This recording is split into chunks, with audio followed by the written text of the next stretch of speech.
Hello, Rebel 3C.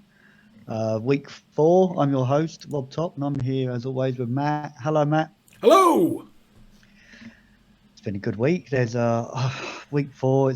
It's like getting near crunch time, isn't it? It's well, the ones down the bottom still can do it, can't they? No one's out of it yet. Oh, yeah, we've still got 9 games to go, and even if you're having a bit of a rough run, just imagine a big fat 9 on the front of your win-loss ratio, or add it if you've got some already, and, we're still in early days yet. Yeah, don't give up. Those top teams, their best players can die. So just don't give up. Stick in there. You never know what's going to happen. So, Yeah, got anything interesting to add this intro? I've had a quick calculation of the TVs. Last week I put our average TV at 1682. This week we're down again to 1667. So at another approximate 15 to 20 average TV loss per week is what we're seeing. Well, there's reasons for that, which I'm sure we'll get into. And as comparing the different what's it called, Division 3 teams? Oh, Hugh, who I think has been had some other things going on at the moment. So okay. I don't have a chance to get through on those. But yes, we thank you for when you do manage to get those done, Hugh. But you should feel to know they're appreciated, but by no means feeling pressure if you've got life stuff to do. So we should move on to the first match, which was the Flylord Servants versus the Dazzle Wargstars. We've got 1890 TV for the Flylords and 1520 for the Orcs. Now, as you can see, inducement-wise, Dazzle took a Wizard, 2 Babes, and an Apothecary. Wanted to make sure they're mitigating, damage as much as possible, which is wise. Getting a high kick under there. They tried to get around the flank. The Nurgle did, but they switched sides and then closed off the Orcs, going for a bit of a stall, as you can see there, towards the end of it. We'd got to this position by juking to one side of the pitch and then juking back around, just trying to close them off and strangle them as much as possible. As you can see, trying to get as many hits as possible and taking Viking out. Now, the Wizard on turn 6 did free the ball, but couldn't quite capitalise on that, and they were able to carry on and continue stalling. And they were able to basically recover the ball, and after a little bit of the old 3 dice bashy, take it home. I haven't seen Rob Top the Troll do anything yet. No, I've not seen anything come to mind. As you can see, just go for that long, give the crowd something to look for in the end zone, show off those extra arms, and then run it home for sure. Now we come into half time, and it's 11 Nurgle versus 9 Orcs. Rob Top, as if by magic, goes for a 1-turn touchdown attempt in the midst of basically all of the disturbing presence, which goes about as well as you could expect. Dropping big Dreamify on his little goblin head. The Nurgle recover the Orcs, get a little bit of revenge, taking out Shari the Prismatic. Pinched nerve that ended up with from a missing next game. But they just can't catch up with the ball, unfortunately. For an eventual Chaos Warrior touchdown, as you can see back up there in the far corner. Nice. Yeah. So, looking at injuries and such forth, Nurgle got a missing next game on a rookie rotter, getting away relatively scot-free. It looks like the Nurgle really controlled that game. Yeah? Oh, absolutely. Just got ahead and just kind of strangled them down. Right. Yeah, we've always talked about how the Fly Lords have the potential to be able to do this.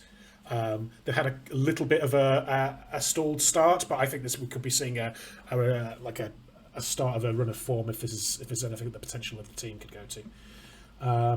Likewise, the Wargstars got away relatively easily, losing their strong arm thrower to a missing next game, but no level ups to speak of.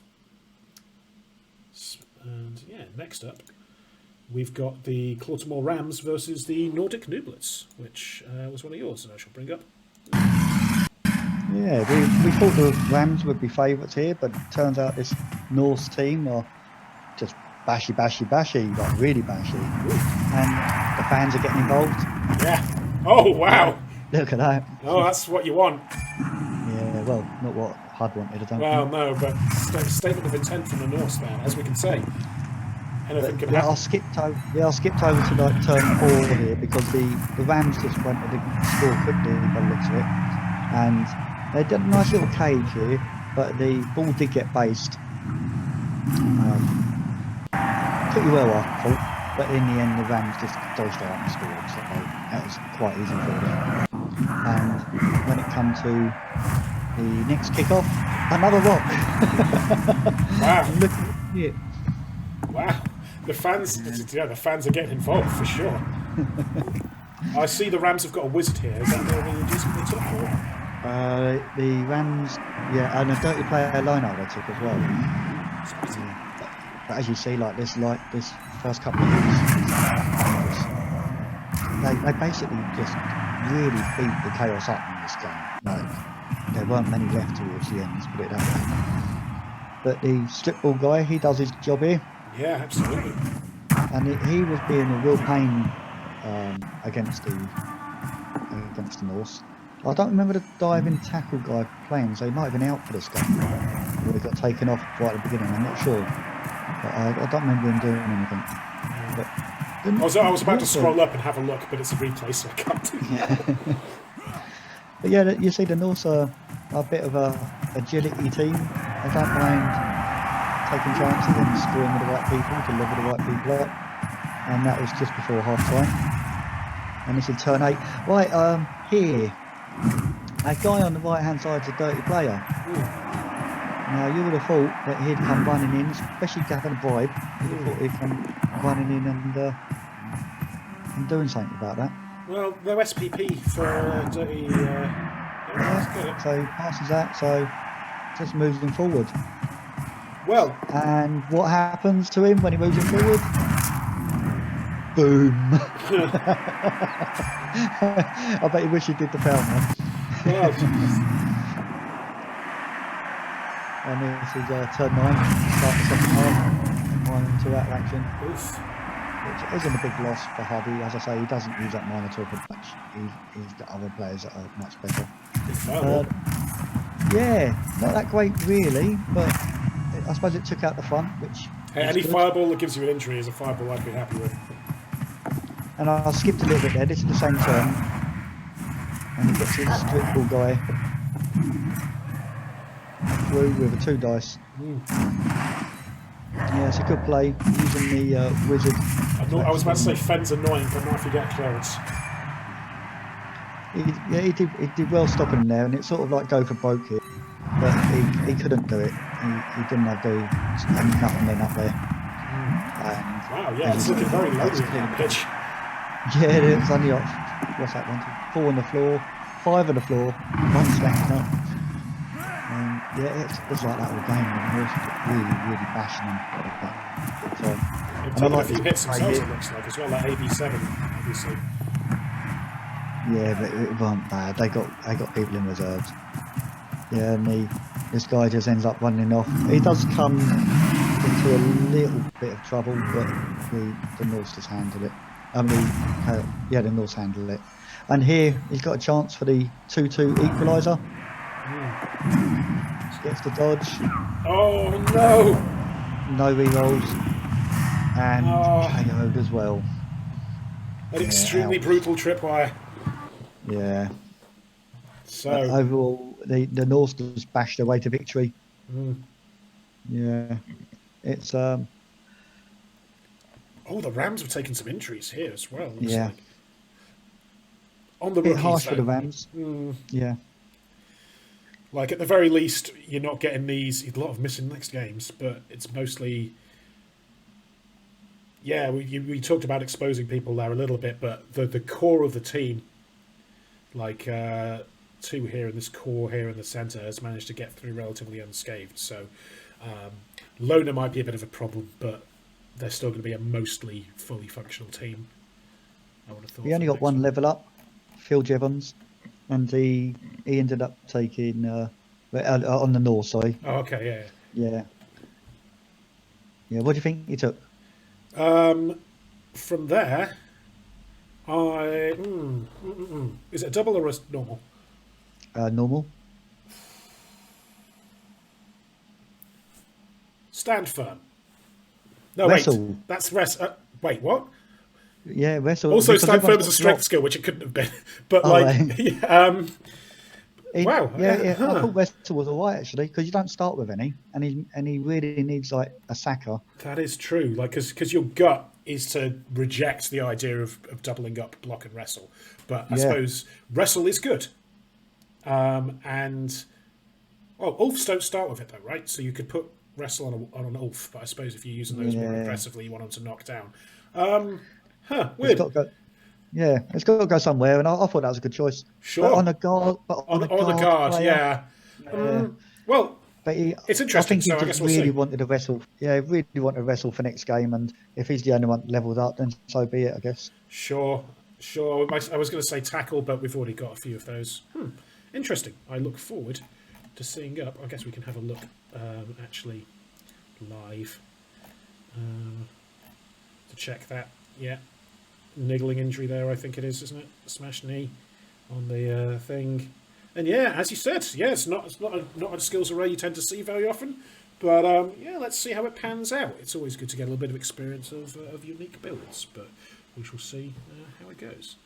Next up, we've got Shock and Gore versus the Tiger Lizards, which is another one that you saw. Yeah. Okay. Did I watch this live? Wow. Okay. I believe I watched it live. Good game, really enjoyable. Obviously, the Lizards kick. The Shock and Gore, they're struggling to push forward. You know, they're not being aggressive enough, and the reason being is because Ruff has just had his team just beaten up consistently season after season, and then he's sort of like not enjoying this team anymore. If I remember, he was very close to re-rolling them before this season, but got a couple of good level ups and decided to stick with it. Yeah, and he's basically just trying to push up like inch by inch. Lizards are pretty hard to get past anyway. But he does a nice bit of play here actually. Yeah, so it's a shame he's not involved. He's got a bribe. The bribe failed there. He got sent off. But yeah, no, it's a shame if he's not enjoying the team so much, because I enjoy watching his games. It's great to have you in the division, Ruff. So yeah, he works his way through. Switched his sides, trying to screen off the Lizards. Indeed, that's a nice screen. Yeah. And good time, I think. You know what? That could be worse. Yeah, terrible, wasn't it? It was a terrible blast. Yeah. That's still pretty protected. Good timing for it, and he manages to blitz the guy out the way. Ooh, spicy. And he's got to pick up the ball and do the handoff. Easy. Fails to go for it. So using his re-roll up. Yeah. And can he do the handoff? Well, the scoreline betrays the result of that one, I'm afraid. Oh, that's. So he had a choice. He had a 3+ throw, 3+ catch, or 2 go for it and a 3+ catch. I think the odds are in favour of the go for it. You reckon? I think the odds are in favour with a throw and catch myself. Okay, I will in post add the odds of each of those in an order. Yeah, nice removal there. So Tank was going his way at long last, but the Apo brought him back. He wasn't taking many hits, so I think the Apo was worth using there. And he does dodge through 2 tackle zones with the skin. You got that story. That's their job. Yeah, at the end here, it looks like he's broke through and going to get another one. Starts basing people up.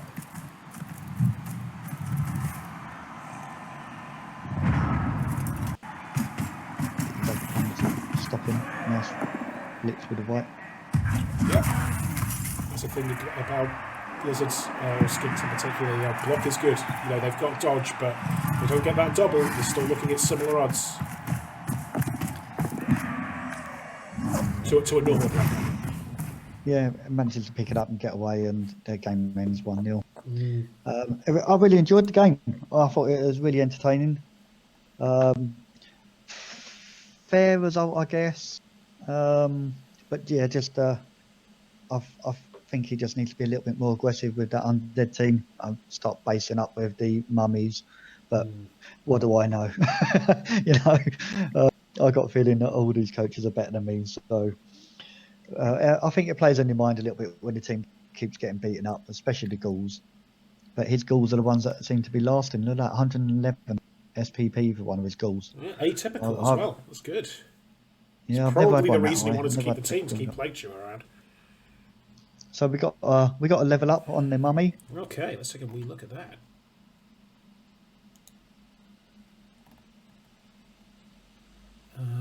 Which one was this one here? So stand firm, is that right? Yeah, good skill, isn't it? Especially on guard. You've got the mighty blow. You needed a double for something else. There's an argument for break tackle, but I think stand firm is fine. Movement 3. Break tackle movement 3 ain't that great, is it? Yeah. But at the same time, you do sometimes want to reposition because of guard, especially if it's the only guard. Oh, you've got some. Oh, guard zombie. And guard ghoul. Oh, nice. Enjoyable game. Yeah. And I think that's the first win for the Lizards. Okay. I thought the Lizards would do well this season. They're sort of mid-table now, I believe. But next up. Yeah, well played, both coaches. Next up, we've got Bloodhorse versus the Mining Machine Return, which was one of the ones that I took a look at. And we're coming in with 1830 for Bloodhorse and 1600 for the MMR. MMR taking a wizard and a bribe, but Bloodhorse having the fame and receiving the ball. There's a cheering fans to start off with there as well. As we can see, the horse start off with a kill on the line. Nice. And following up with a sneaky little foul on a downed blocker here. Taking a couple of those out relatively early, which is quite good. The fireball comes in. That's a treat. Yeah. Oh, look at that. That's 4 out of 5. Oh, and a casualty. On a bull as well. That was one of the better fireballs I think I've seen this season overall. That's quite handy. But from here, the ball couldn't really move past the halfway line. So moving to second half with 11 horses versus 9 for the MMR. And I didn't realise this was a thing, but a nice little touchback play, because if you fail to catch it, it bounces into the other half. You get to place it where you want, which is not how I thought that worked. But get it to the bull centaur. That's what you always want. And we go in. Horse are moving. Getting the ball onto the strength 5, but after a nice little 1 dice block, getting the POW, and be able to move around. Subsequently, recovering the ball, and smashing the bull centaur for his impudence and being strength 5 ball carrier has taken him off the pitch. Unfortunately, there's just a little bit. These are both relatively slow teams, both being chuffs. A failed go for it with no rerolls just leaves you in a position where you just can't capitalise on it, and we end up with a 0-0 result, which for a match, it was like it's 0-0, which sounds like it's boring, but there was a lot of stuff that went on in this match. It was basically 2 big rough teams just smacking the crap out of each other for 16 turns. Paranoic, dirty player Hobgoblin, got a level up for Bloodhorse. No real injuries to speak of. MMR took a death on Gardak Livingbeard. That's got to hurt, and a couple of missing next games on a bull and a blocker. So it's going to be interesting. 0 SPP death, so not the end of the world if he's got money to replace him. Yeah, which I think, well, we'll see in a second. And a level up for a rookie Hobgoblin there, whose one completion takes him up. So looking at Bloodhorse, Paranoic. What's it give it a dirty player? Wrestle. Yeah, that's probably what I would do in that situation. You don't really want the level up on the dirty player because of them being off the pitch, but I think if you've got to give him something, Wrestle is fine. Just give yourself a nice little extra option in a league that's got a lot of block in it. And for MMR, in terms of their cash, they're just currently short of replacing. Let's see, 1, 2, 3, 4, 5, 6. Oh, they have replaced already, so they brought in Wharton. Okay. Steel Fist. It's always good when you've got enough cash to be able to deal with that. And for the Hobgoblin that just leveled up, nice little extra movement on there. So nice. So that's going to take the sting out of it a little bit. You can start building, because movement 7's not bad. Like for a team that's obviously has very little in terms of protection that Hobgoblin's got on them now, but you can do some stuff for a traditionally quote unquote slow team. Good match. Next up, we've got Granny's Chosen versus the I think current leaders, the New York Pilelanders. Kenley versus Orcs. Let's get to my page. Okay, here we go. What a kick! Straight away is just deep as right now. He couldn't even get to the ball. He had to just get next to the ball to start off with. And even though you've got the injury there, the Orcs do manage to sort of bust down that side. And as you see, the Wizard failed as well when the Orcs were just trying to fight back. And I love this move here. He put the skeleton on that right hand side to force that play. Frees it up from the chain push as well. Love to see it. Yeah. But he did make a go. He did make a break for it there. Left all alone. A couple of Black Hawks could just swamp him. Really, it was a bit of a risky move. And eventually, after a couple of pushes, he does go down with a nice scatter as well. And there's not a lot the Kenley can do about that afterwards. It seems like up until this point they are doing a pretty spirited defence, but these no rerolls left. These go for it trips on the mummy is just a really unfortunate situation. Really. He worked well freeing this guy up, and this was the move of the game that won him the game. Really, the Kenley drive. He's got the ball off him. He's got the reroll, so keeps him on his feet. And there's no way the Kenley are getting up. But he tries. But he's got no never give up. Oh no! Yeah, again, and he was like, he was greeding some pushes and stuff like that at the start, and I think he would get up towards the end. But it was a fairly bashy game. But the regen just kept working for the Kenley every time. More regen, more getting up.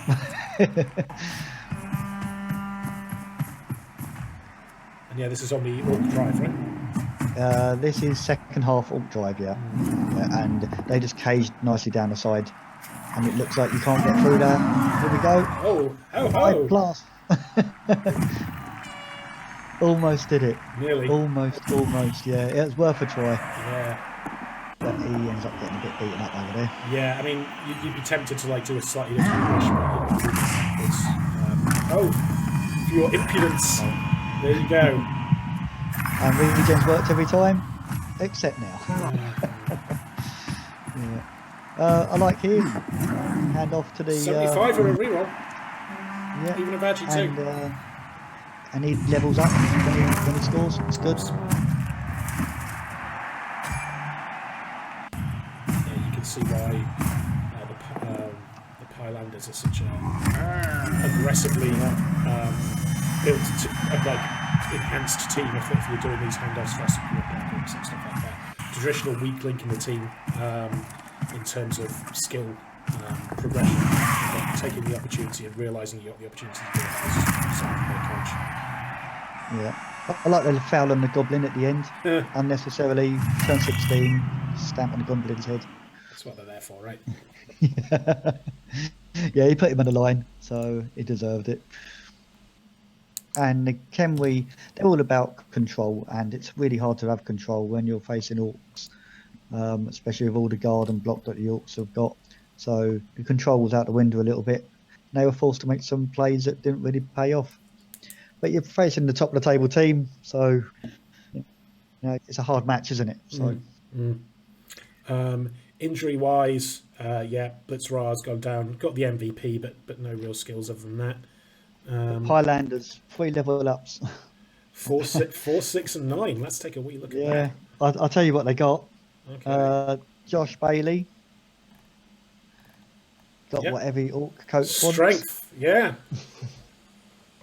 Just what you want to see. Mm. Yeah. It took kick on Ryan, which good shout, I guess. Yeah. Well, it's just being built as a utility thrower, so kick is a utility skill that he doesn't have already. So there you go. Yeah. And on number 8 there, Cal. Was it not 9 that was the next guard. one? It was guard. Yeah. It was number 8, Cal Okay. Clutterbuck. This looks like an American football reference to me that I do not understand. Yeah, I don't know any of the names. But love the theme team. It's always good. I fell asleep, as I always do, to the Super Bowl on Sunday night. And woke up Monday morning, heard the result on the radio. Thanks. I do it every year. I think I just not go to work on a Monday and watch it on a Monday morning. That's what I tend to do with wrestling pay-per-views, to be honest. Okay, but next up, we have Dota versus the Bobs, which is another one that you saw. What a game! Oh my god, a game! I had 28 clips that I had to try to narrow down into 3 minutes, which seemed impossible. Okay. It really did. Well, let's bring it up now and we can see how you did. It's just outstanding game. It really was. Is it the first time I've seen Dota this season? You've been looking at all the Dota games. I thought I'd give you a shot. They're fun, aren't they? That Arsic Fong, he's just a superhero Blood Bowl player, isn't he? He just manages to do whatever he wants. Score, is that in there? I can't remember if he got the first one. But a rough game. Yeah, definitely rough game. Nurgle really kicked him in, I tell you. There was plenty of normal injuries and fouling injuries. Nurgle looked good. Out. Oh, but gets better. Lovely. And that was a good player as well. And here we go. Arsic Fon. I like the way he chooses his square that he wants to attack from, even though it means a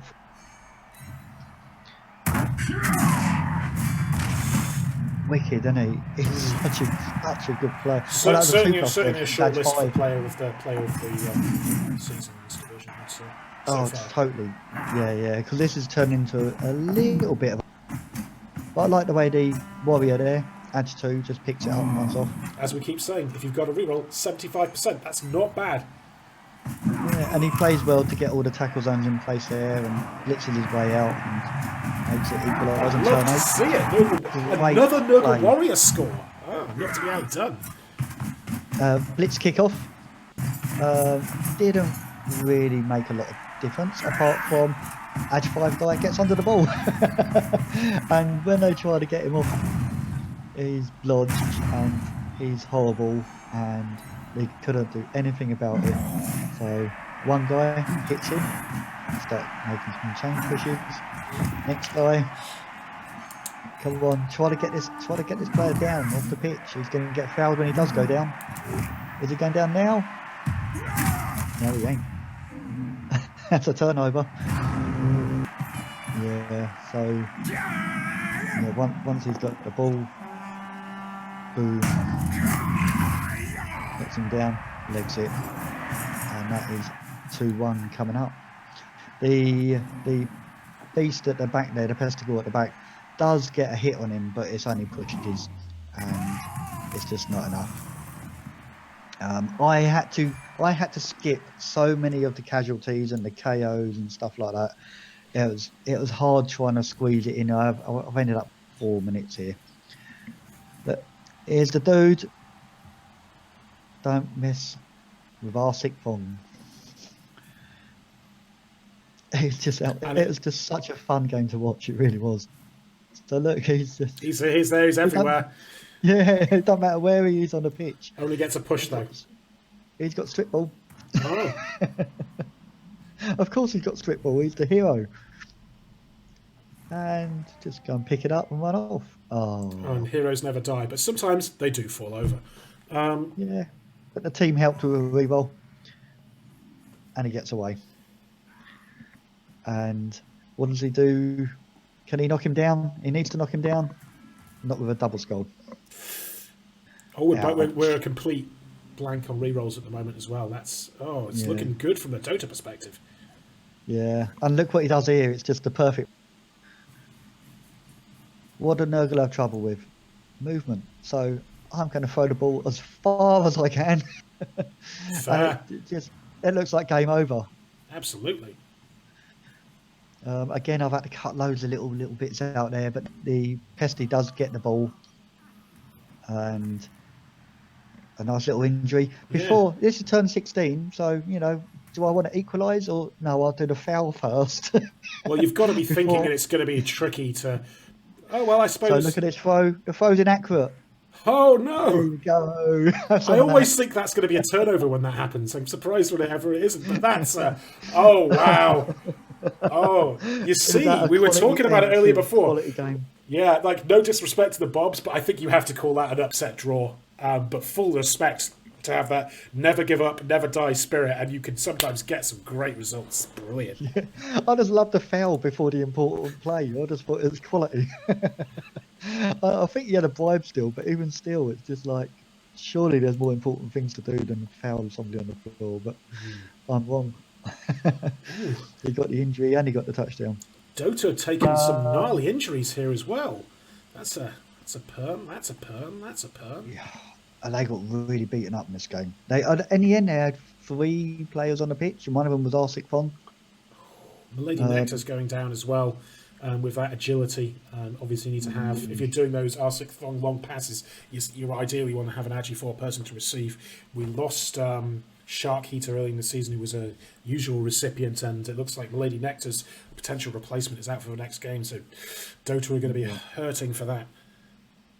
Yeah, and if they lose, then they're really in trouble. But he's a hero. He reminds me a little bit of Griff. The way he plays is just he gets the ball and he runs off and he can just take a beating. It's just wicked.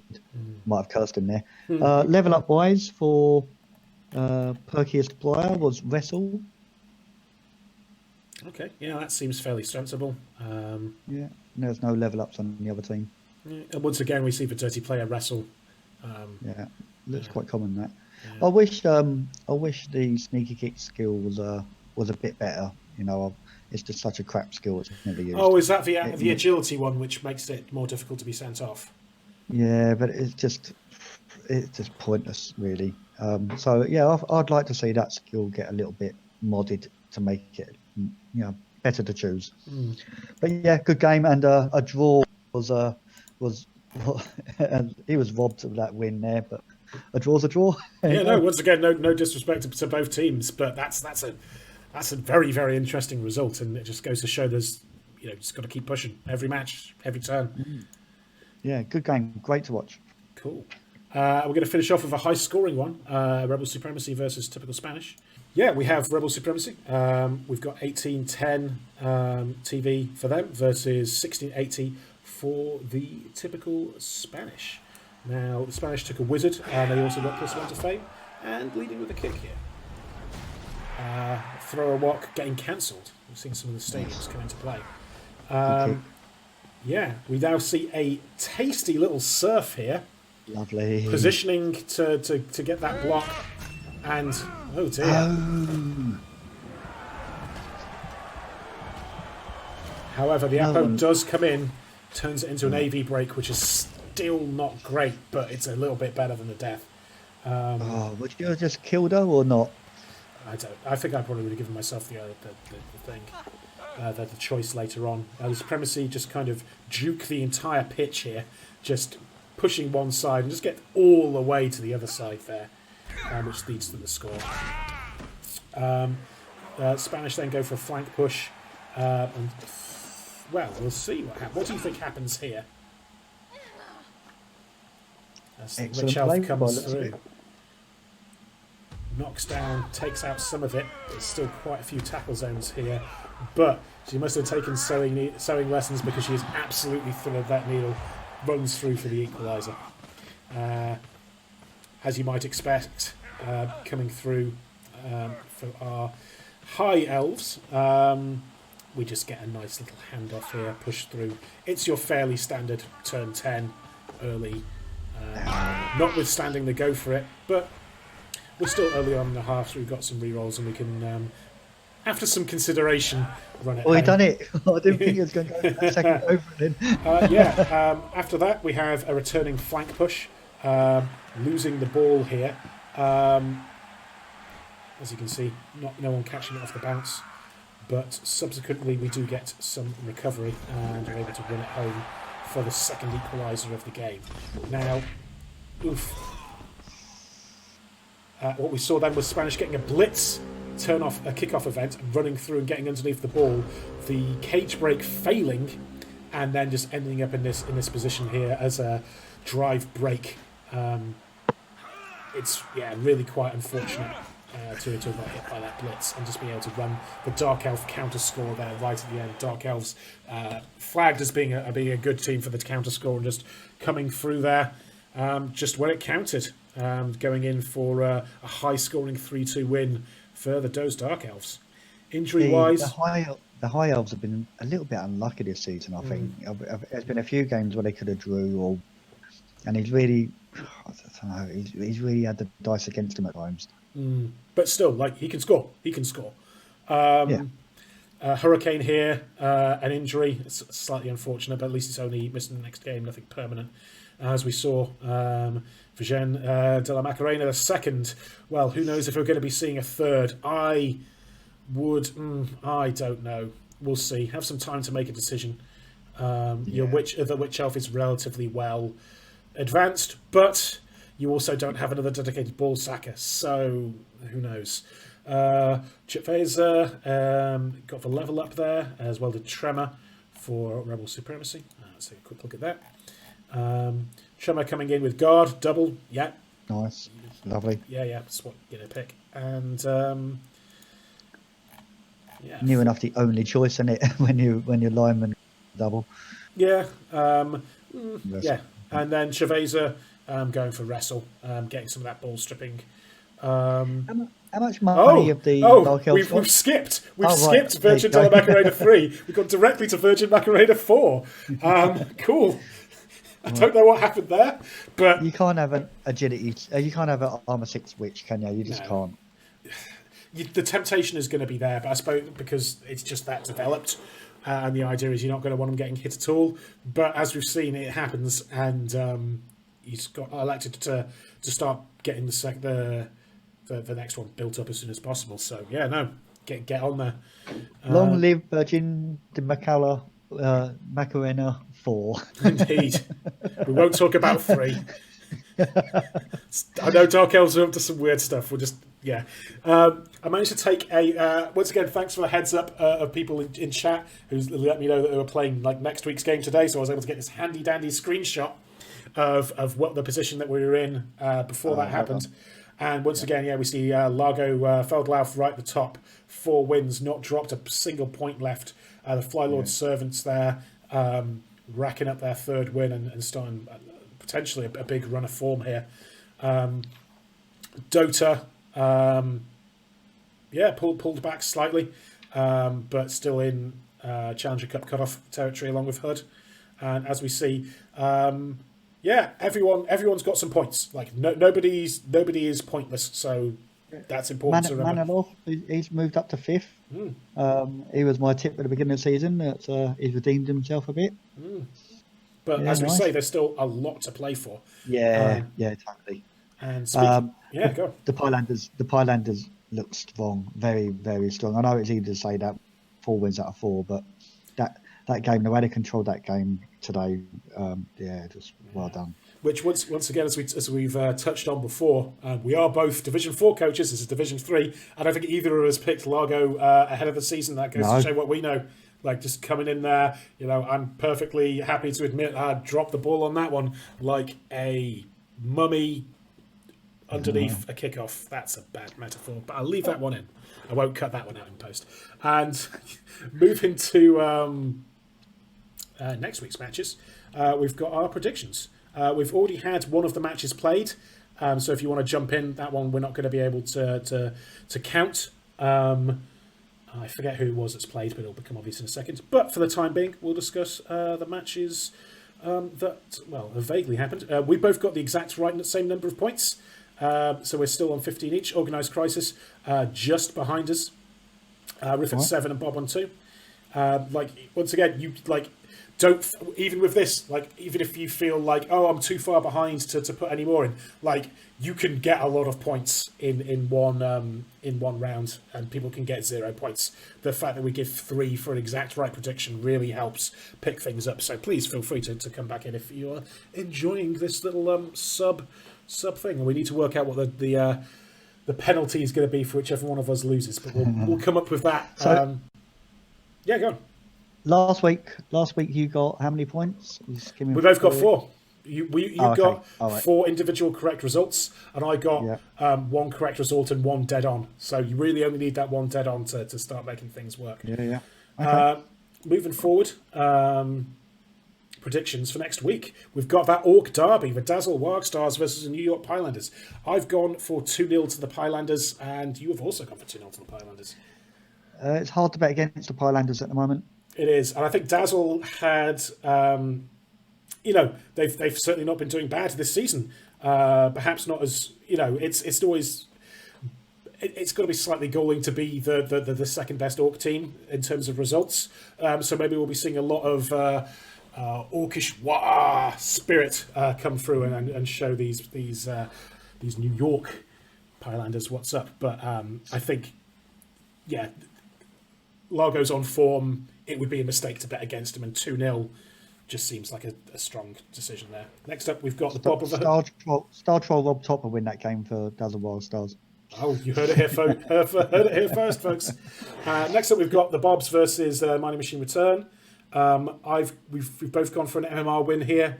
I've gone for 2-1. Even though Mining Machine, they're the draw specialists, aren't they? The Mining Machine, 4 draws they've had. But we've both gone for them. I think we're picking them winning every week. Where did we have last week? I know we both went for a draw. Both went for a draw in the Chorf Derby. My thinking here is Bob's had a real good last match, but I think that MMR is just going to be able to sneak it through, make good use of their slightly additional speed from some of the hobos, and just that block and tackle and such. Next, Bob Ruff last week. They caused a lot of casualties to the Dota, so you never know. That could be an awkward win. But yeah, we've both gone for the Mining Machine. Next up, Tickle Splash versus the Tiger Lizards. I've gone for 2-1 here. You've gone for 3-1 here. Yeah, I think the Dark Elves are coming along nicely. Even though new Witch, I just really think that's a good team, and they're not prepared to, they're prepared to roll dice and get what they want. Yeah, and it pays off sometimes. Yeah, and I'd expect them to be aggressively going after SPP on that new Witch Elf. So I think trying to get. I've gone for a 2-1 here. I'd be expecting both of those touchdowns to come on that Witch Elf. Tiger Lizards, as I've shown, can put up a strong defence, but typical Spanish, they've just got that elfy you-know-what down to an art, and I think they're just going to take it here. Yeah, so hard to defend against elves when they're on form. Next match, we've both gone for a draw on this one, surprisingly, because the Nordic Nooblets are just one of the bashiest teams in the league. This is purely on the back of their performance this current week. I think they're going to be buoyed by this, and taking on some elves is just going to be right up their Nordic alley. Yeah, I'm surprised I didn't pick the Norse win there. But, well, it's okay. also because Rebel Supremacy, they can score. They can score. Looking at it 1-1, I think your 2-2 is looking a bit tasty, actually, so, but I can't change now. But yeah, I think it's going to be a bash, bash, bash, bash, bash, and then Supremacy just getting some of that Elven touchdown towards the end of the match. That's what my gut is telling me, just for that last stage equaliser. Dota versus the Flylords. Wow, what a game. We're Yeah, going to have to fight over this one, I think. Yeah. I've gone for a draw and you've gone for Dota. Yeah. Wow. Yeah, Okay. I suppose Tentacles is the one thing that can stop Arsik Thong, but I'm just not. I believe it's a top of the table clash. I'm just not ready to bet against Dota. I think if there's any match where that big star player is at risk, it's going to be this one. But I think he's going to be able to do the job before anything horrible happens. Yeah, good one to watch. Yeah, I've gone for a draw just because of very, very good teams. So, yeah. Okay, next one. Granny's Chosen Rams. Yeah, I've gone for 1-0 to the Rams. Granny's Chosen had a bit of a mare against an experienced team this week, and I think they're going to have a bit of a mare, albeit to a less of an ability this coming week, unfortunately. So I've gone for 1-0. I think the Rams got a little bit beaten up last week, and I think they're going to strike 5 myself. That's why I went for the draw. Fair point. And finally, we've got Bloodhorse versus Shock and Gore. We've both gone for a 2-1 victory for Bloodhorse here. Once again, no disrespect to Gruff and Shock and Gore. I think they've got there's some quality players on that team, but the form just so far, puts this in Bloodhorse's wheelhouse. Just that standard 2-on grind. Both teams doing what they're planning on doing, but it is what it is. Yeah, I look forward to watching your stream again, Gruff, if you do stream it. So, yeah, good luck to you, man. You can do it. And so, yeah, that's next week's... Oh, we've got a bit of a spoiler there. Ooh, maybe I'll cut that in post. And, yeah, so I think that's... Anything else you want to add for the end of the week? Thank you all for joining us again. Yeah, and that's all for me. That's all, folks. And we will see you on the pitch.